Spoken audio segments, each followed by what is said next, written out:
Grace to you and peace from God our Father and from our Lord God, Jesus Christ. Our topic for the day we shall call Jesus Christ was Yahweh which took up his Godship. Psalm 45 to 8, Philippians 2, 5 to 11, John 1, 1, 14, 6, 62. Ang pagkakatawang tao ni Yahweh bilang si Kristo Jesus was just for the period of 33 years only.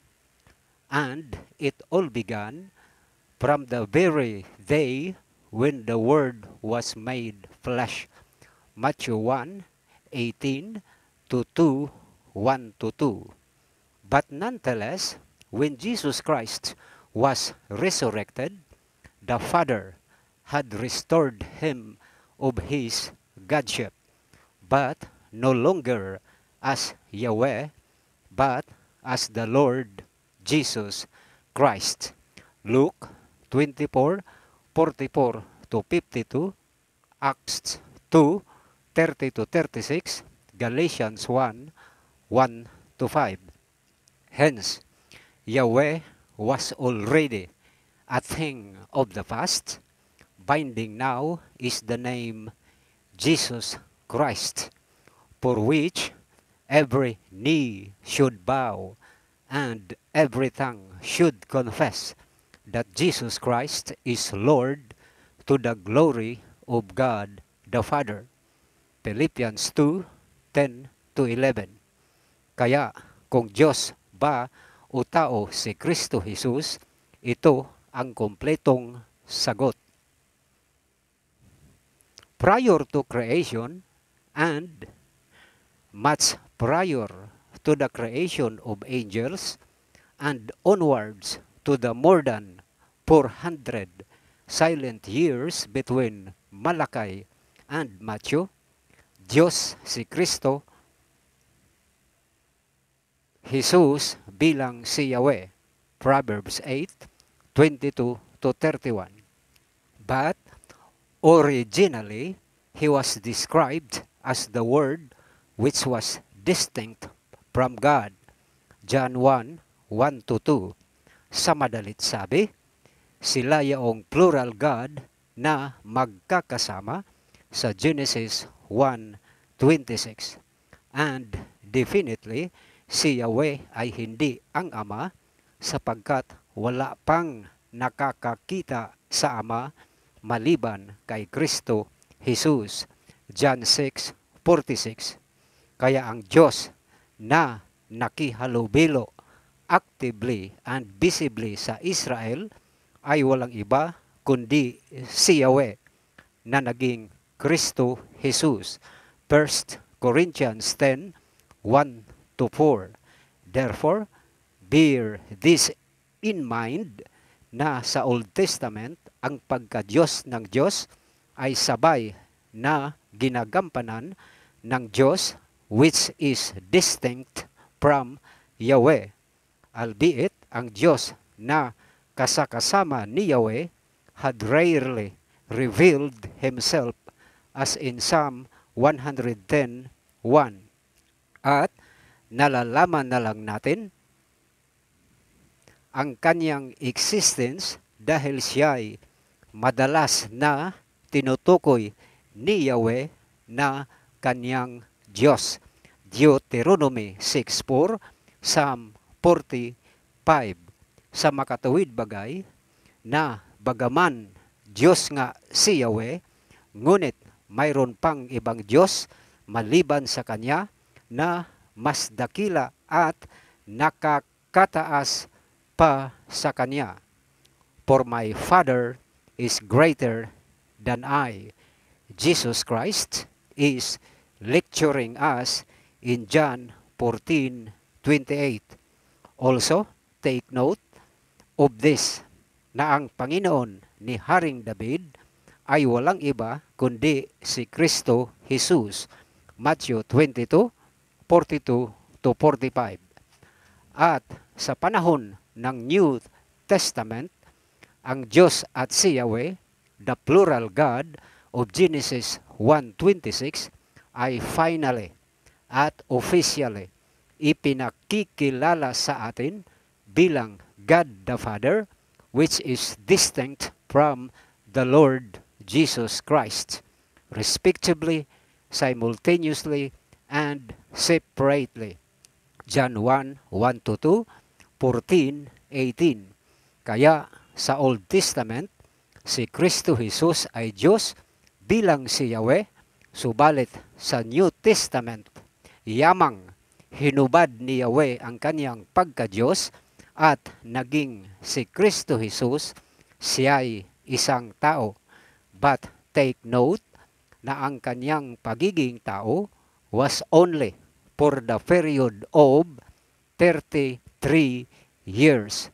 Pero hindi siya tulad sa pangkaraniwang tao na makasalanan.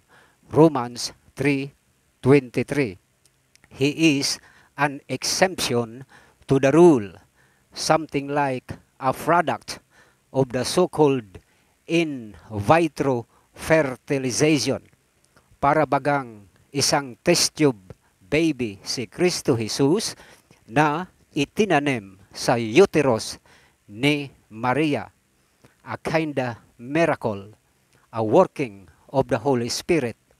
And as a result, si Kristo Jesus ay lumabas bilang isang taong matuwid at di isang makasalanan ni nagkasala man. Luke 23:47, 2 Corinthians 5:21, 1 Peter 2:22-25. Ano pat, maski si Satanas ay di nakapanaig sa kanya.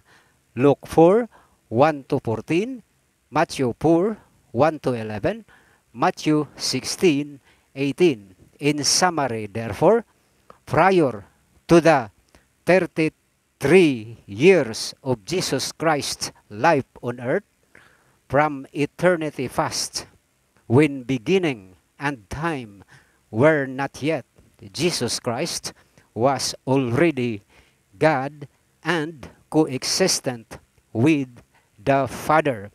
Proverbs 8:22-31, Revelation 5:13.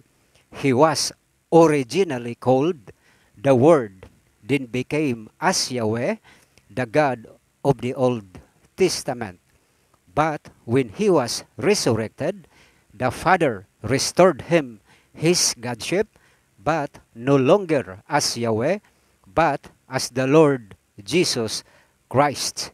At sa pagdating doon sa finale of eternity, as described or painted in the book of Revelation, ang Ama at si Kristo Jesus being pictured as the Lamb ay sabay na sinamba ng lahat ng created beings, sapagkat si Kristo Jesus ay kilanmay hindi naging isang created being. Kaya nga kasama ng Diyos Ama, si Kristo Jesus man ay sinamba rin tulad ng sa pagsamba nila sa Diyos Ama.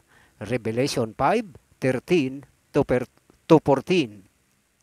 At gaya ng sa kanilang nakagawian, standard operating procedure ika nga, Jesus Christ will exercise, being the executive God, all the power and authority mayroon ang Ama. Matthew 28:18, John 16:15, 1 Corinthians 15:27-28. Kaya sa kanyang muling pagbabalik, sa sandaling madatnan niya kayo na sumasamba pa rin kayo sa inyong kinikilalang isang Diyos na tatlo pala, dahil siya'y Ama, Anak at Espiritu, kawawa kayo kasi kayo yaong subject of God's wrath and judgment.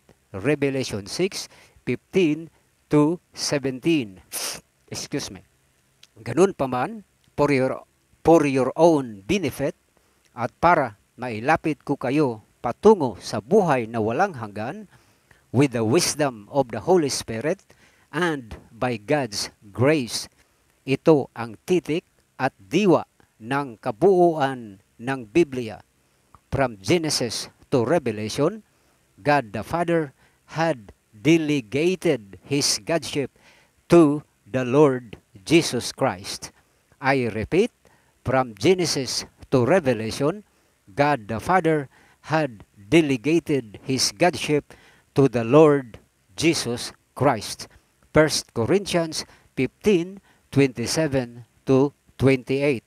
Like, share, subscribe, and hit the bell button of my YouTube account, Rumi Mured, for you to get acquainted with the gospel truth of the theology of Jesus Christ.